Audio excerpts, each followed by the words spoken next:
As 7 últimas palavras de Cristo, uma petição ao Pai, de John MacArthur.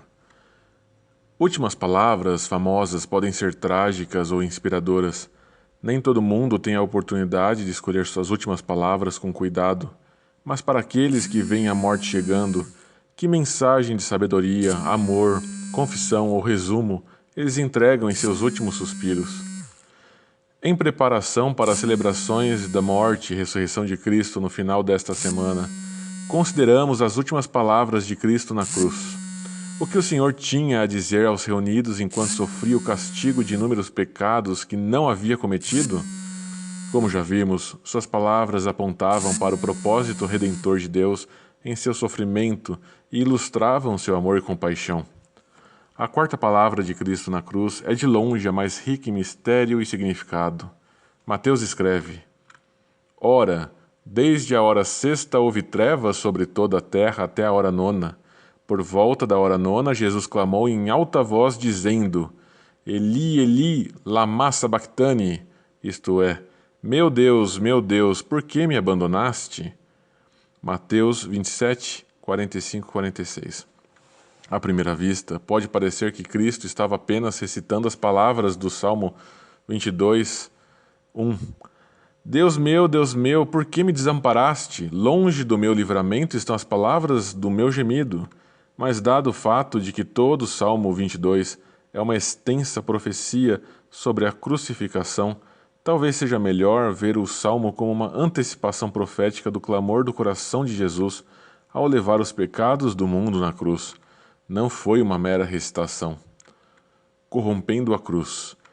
Alguns comentaristas se esforçaram muito para explicar por que Jesus proferiria tais palavras. Para eles, parece impensável que Jesus realmente se sentisse abandonado na cruz, e ainda mais impensável supor que Deus de alguma forma abandonou seu amado Filho. Então, eles insistem em que Jesus estava apenas recitando as Escrituras, não expressando o que ele realmente sentia em seu coração. Mas isso revela um grave mal-entendido sobre o que estava acontecendo na cruz. Enquanto Cristo estava pendurado ali, ele estava levando os pecados do mundo.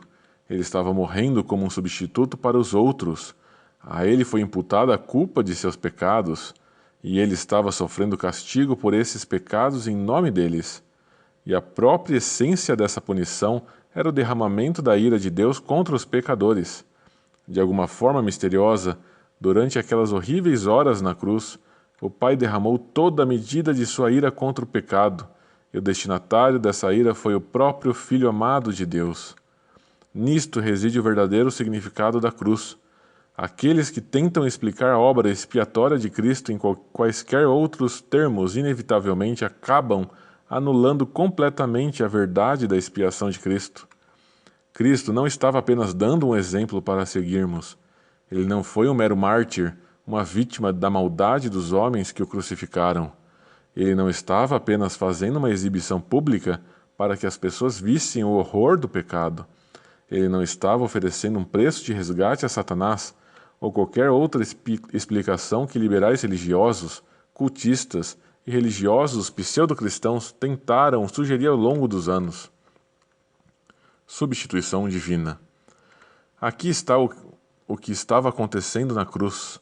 Deus estava punindo seu próprio Filho como se ele estivesse cometido todos os atos perversos cometidos por todos os pecadores que creriam, e ele fez isso para que pudesse perdoar e tratar aqueles remidos como se tivessem vivido a vida perfeita de retidão de Cristo. A Escritura ensina isso explicitamente. Abre aspas, aquele que não conheceu o pecado, o fez pecado por nós, para que nele fôssemos feitos justiça de Deus, fecha aspas, 2 Coríntios, capítulo 5, versículo 21. Certamente nossas dores ele mesmo carregou, e nossas dores ele carregou. Nós, porém, o reputávamos por aflito, ferido de Deus e oprimido. Mas ele foi traspassado por causa das nossas transgressões, foi moído por causa das nossas iniquidades.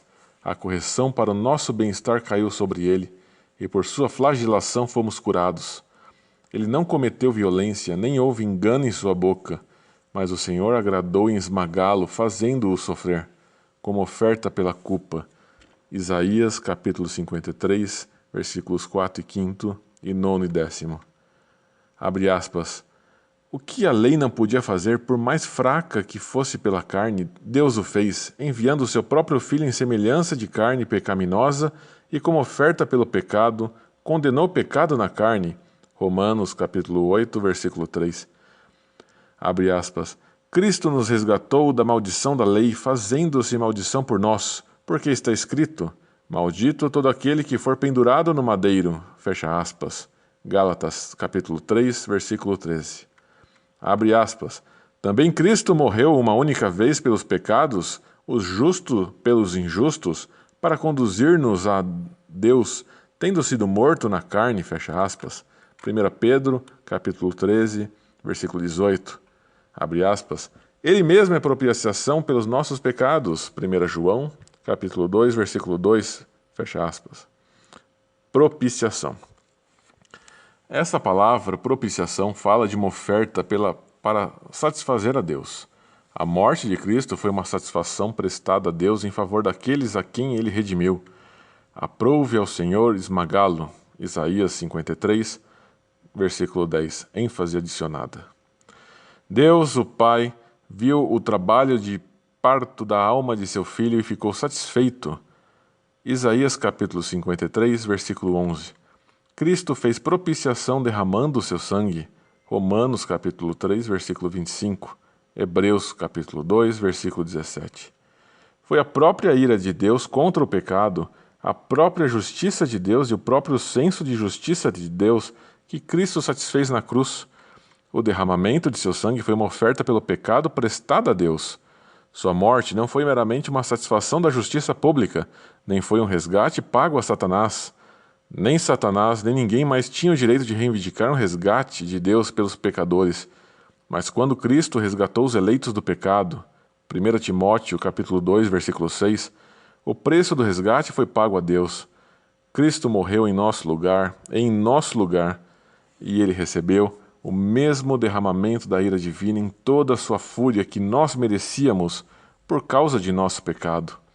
Foi uma punição tão severa que um homem mortal poderia passar toda a eternidade nos tormentos do inferno, e ainda assim ele não teria começado a esgotar a ira divina que foi lançada sobre Cristo na cruz.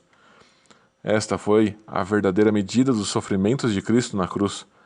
As dores físicas da crucificação, por mais terríveis que fossem, não eram nada comparadas à ira do Pai contra ele. A expectativa disso foi o que o fez suar sangue no jardim. Foi por isso que ele olhou para a cruz com tanto horror. Não podemos começar a entender tudo o que estava envolvido em pagar o preço do nosso pecado. É suficiente entender que todos os nossos piores medos sobre os horrores do inferno e mais foram realizados por ele quando ele recebeu a devida penalidade pelos erros dos outros. E naquela hora terrível e sagrada, foi como se o Pai o tivesse abandonado. Embora certamente não houvesse interrupção no amor do Pai por ele como filho, Deus se afastou dele e o abandonou como nosso substituto. O fato de que Cristo, sofrendo de exaustão, perda de sangue, asfixia e toda a angústia física da cruz, não obstante tenha feito esse grito em alta voz, prova que não foi uma mera recitação de um salmo. Este foi o clamor de sua alma. Foi exatamente isso que o salmo predisse. Devemos ter em mente o sofrimento de Cristo, não apenas esta semana, mas sempre, e lembrar que ele voluntariamente suportou os horrores físicos e espirituais da cruz por causa de nossa redenção. Seu imenso sacrifício em nosso nome é humilhante.